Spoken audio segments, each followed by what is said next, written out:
한자 문제를 보도록 하겠습니다. 한시의 한글 풀이를 참조할 때 기역 티것에 들어갈 말로 가장 적절한 것은 있죠. 방금 3, 4번 정도는요, 뭐 거의 변별력이 없는 문제고요. 5번 같은 경우는 여러분들이 기출의 한자만큼은 총정리를 하고 들어가셔야 됩니다. 엄청난 분량의 한자를 다 외우고 갈 수는 없겠죠. 그래서 뭔가 최근에 어떤 몇 개 년도에 어떤 그 한자의 어떤 출제 흐름만큼은 정확한 교과서 개념으로 갖고 들어가셔야 된다는 이야기죠. 자, 그리고 또 이런 게 필요하고요. 기억을 보면 땅이 두터우니라죠. 그러면 땅이 두텁다라는 그 의미를 생각해서 한자를 찾아야 되는데, 자, 1번을 보시면은 지후가 되는데 이 지자는 이를 지자가 되는 것이고 후자가 바로 두터울 후자가 되는 것이죠. 그래서 일단은 땅이라는 단어를 먼저 잡아야 될 것 같아요. 그래서 1번은 이를 지자고 2번에 보면은 여기 봐 푸수가 보이죠. 그래서 푸수가 굉장히 중요하단 말이에요. 왼쪽에 보면 흑토자가 보이죠. 그러니까 땅이라는 것은 푸수가 흑토자가 들어가야 되겠죠. 그래서 일단은 2번 가능하고요. 3번 흑토자 들어가는 거 가능하고요. 그리고 4번도 흑토자가 들어가시면 가능하죠. 그러면 1번은 흑토자가 안 보이니까 1번은 날라가야 되겠죠. 그러면 땅지자가 들어가는 부분은 2, 3, 4가 가능한데 그 다음에 이제 두텁다는 의미를 살려내야 되겠죠. 그러면 이제 뭔가 두텁다라는 느낌을 살려야 되는데 자, 요 2번의 오른쪽 단어를 잘 보시면은 자, 요걸 갖다 뭐라 하느냐면은 집엄자라고 이야기하고요. 그 다음에 이렇게 생긴 걸 뭐라 하느냐면은 바로 집호자라고 이야기하고요. 또는 지게호자라고 이야기합니다. 그 다음에 이제 지금 여기에 나오는 요 부수가 바로 이렇게 생긴 건데요. 요거를 이제 뭐라고 하느냐면은 언덕 또는 상기습 이런 말 들어보셨죠? 기습 엄자라고 이야기합니다. 그러면 이제 요 단어를 한번 분석해 보면 언덕이 있고 기습이 있습니다. 거기에 바로 밑에 보면은 가로왈자가 있죠. 뭔가 임금이 가로대, 공자 가로사대 이런 말 들어보셨죠? 그래서 요 밑에 보면은 가로왈자가 있고요. 그 다음에 이제 그 밑에가 있는 게 보면 아들 자자가 있지 않습니까? 그 언덕에 이런 언덕이 있는데 여기에 이제 아들이 지금 뭐를 하는 상황이냐면은 제사를 지내고 있는 상황이에요. 산에 이렇게 두텁게 겹쳐 있는 이런 상황에 흙을 쌓아서 이제 올려서 제사 음식을 여기에 뭐 부모님이든 조상이든 그 음식을 이렇게 수북에 이렇게 담아 놓는다는 이야기죠. 그러면서 거기서 이제 가로왈 뭔가 말을 한다는 이야기죠. 뭐 조상의 어떤 음덕을 빌고 어떤 앞으로 뭐 이렇게 후손들이 잘 살아갈 수 있게 해줘라 또 합격을 해둘라 이런 식으로 그러려면은 여기 언덕 기슭 아래 제사 음식을 어떻게 하겠습니까? 이게 뭔가 제사 음식을 어떻게 해야 되겠어요? 수북히 삶아야 돼요. 두텁게 쌓아야 되겠죠. 그리고 조상한테 이렇게 제사를 지내는 상황인데 여기 뭐 사과 하나만 딱 달랑 놓고 그 제사를 지낼 수는 없지 않습니까? 그래서 언덕 아래서 자손이 뭔가 이 제사 음식을 수북히 가득히 두텁게 쌓아놓고 거기 조상에게 뭔가 말을 한다는 이야기입니다. 그래서 여기 보면 땅이 두터우니에서 이게 이제 후자가 바로 두터울 후자가 되는 거예요. 그래서 여기서 이 두터울 후자 정도는 반드시 이 선생님이 분석한 이 지금 개념을 가지고 꼭 정리를 하시고 나중에 기억이 나야 됩니다. 그래서 다시 한 번 더 언덕 기슭 엄자가 부수고요. 거기서 이제 아들이 수북히 제사 음식을 쌓아놓고 뭔가 조상에게 말을 한다는 이야기죠. 이렇게 두텁게 음식을 쌓아놓고 제사를 지낸다는 이야기죠. 그래서 두터울 후자가 되는 겁니다. 그래서 땅이 두터우니 지후. 그래서 이제 바로 답이 2번에 이렇게 빨리 나올 수 있어야 돼요. 그 다음에 3, 4에서 보면요. 3번에 보면은 지후라고 하는데 이 후자는 바로 디후자라고 이야기하기도 하고 그 다음에 임금후자라고 이야기하기도 합니다. 디후, 임금후가 되는데 여기서는 어떤 공부를 해주셔야 되느냐면요. 자, 이거 중요한 거예요. 디후, 임금후 이거 알아야 되는데 우리가 왕후라고 하면은 바로 임금의 아내를 갖다가 우리는 왕후라고 이야기하고요.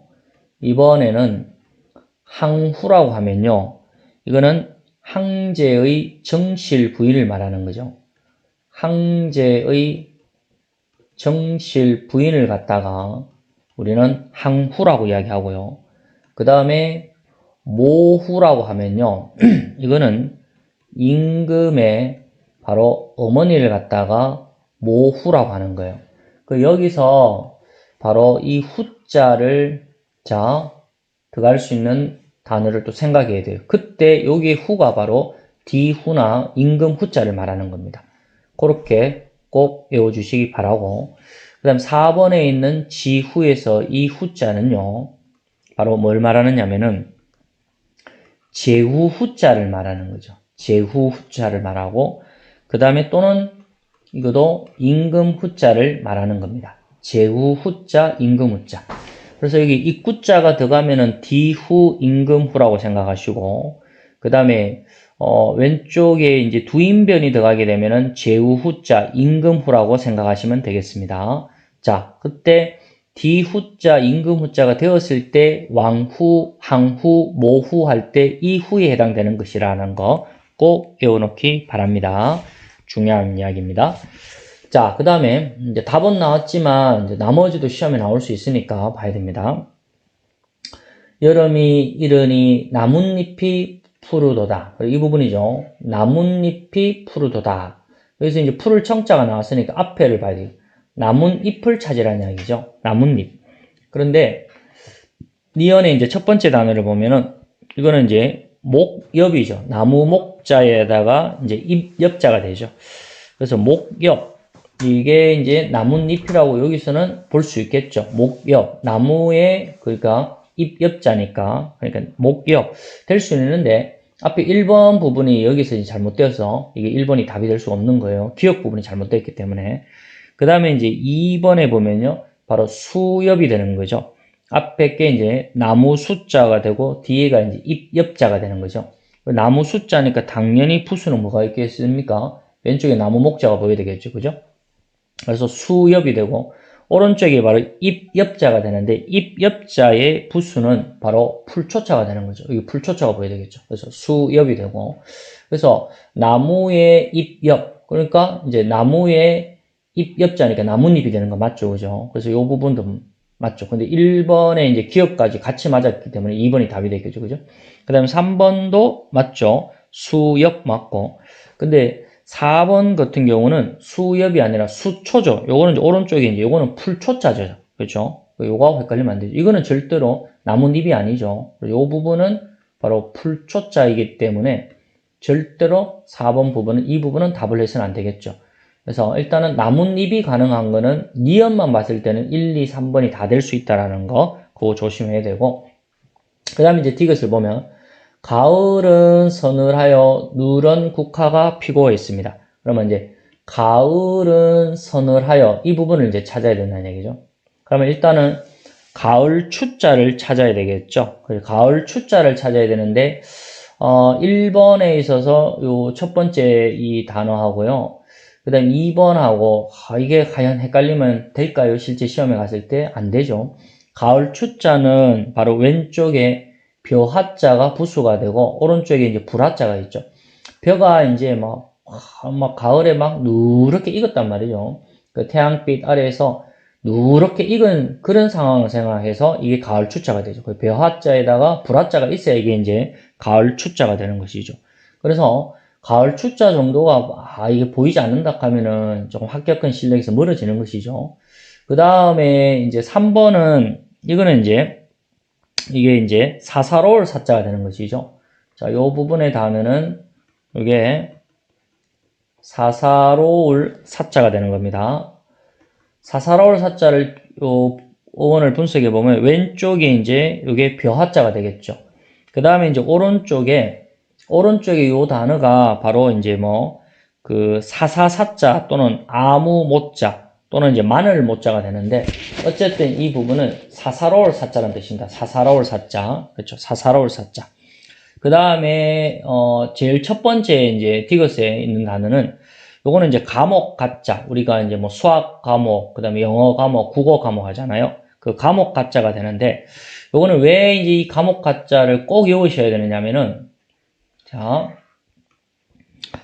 왼쪽에 일단 부수는 벼하자는 맞아요. 벼하자는 맞는데 오른쪽에 이 단어가 바로 말두자라고 하는데 말두자.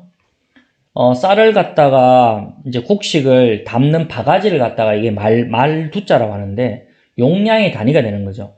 그러니까 어떤 쌀들은 여기 이제 말에다가 이제 막 바가지에다가 가지고 퍼서 아 이거는 뭔가 A급이다. 그 다음에 또 이 어떤 쌀을 또 바가지에 담아서 이거는 B급이다, C급이다 이렇게 나눈다는 이야기죠. 그게 바로 이제 각 과정별로 과목별로 나누는 거하고 똑같죠. A 과목, B 과목, C 과목이 되니까.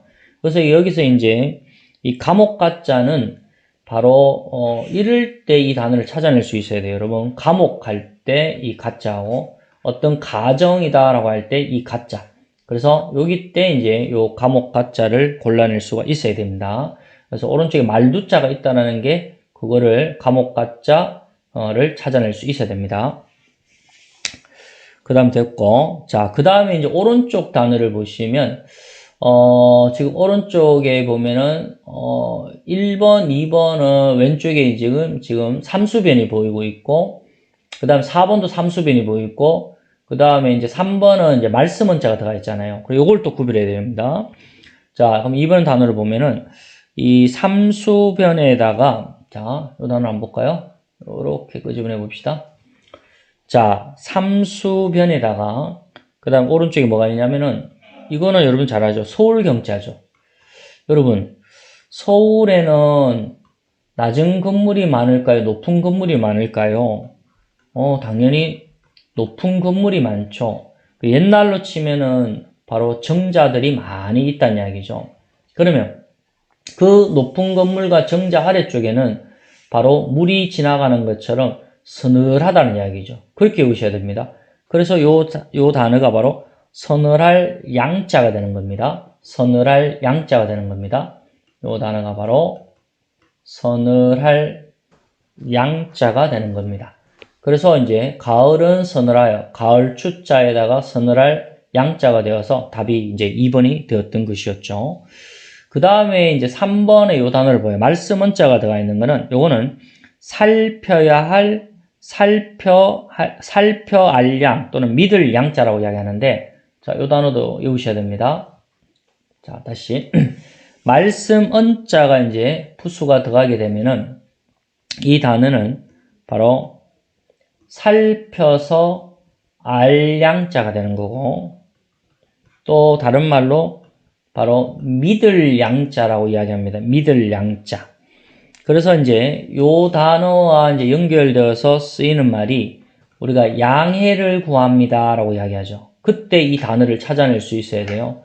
살펴알 양 또는 믿을 양. 그 양자는 사람이 살펴서 알고 뭔가 믿음을 간다는 것은 전부 다 말로 이루어진다는 이야기죠. 그래서 말씀 원자가 들어간다라는 거 알아야 되고 그 다음에 이제 해자를 알아야 되겠죠. 양해할 때 해자는 어떤 단어를 쓸까? 풀해자를 쓰게 되는데 풀해자는 각각 그 단어가 어떻게 생겼는지 보셔야 돼요. 자, 왼쪽에 이게 이제 뿔각자고, 그 다음에 이게 이제 칼도자가 되죠. 칼도자고, 그 다음에 이게 이제 소자가 되죠.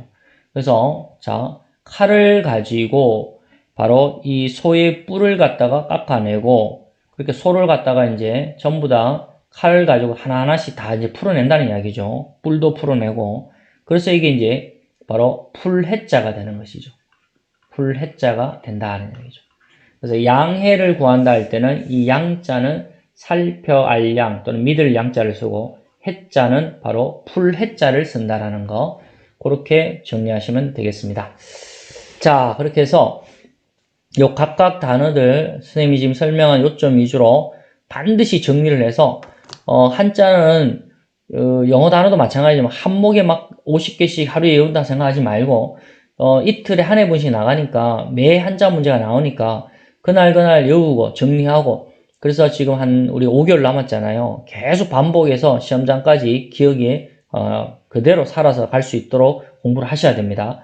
그래서 선생님이 부수의 그 초점에 맞춰서 연상법까지 소개했으니까 그게 맞춰서 반드시 암기를 해주시기 바라겠습니다. 그게 중요합니다. 5번까지 문제를 분석해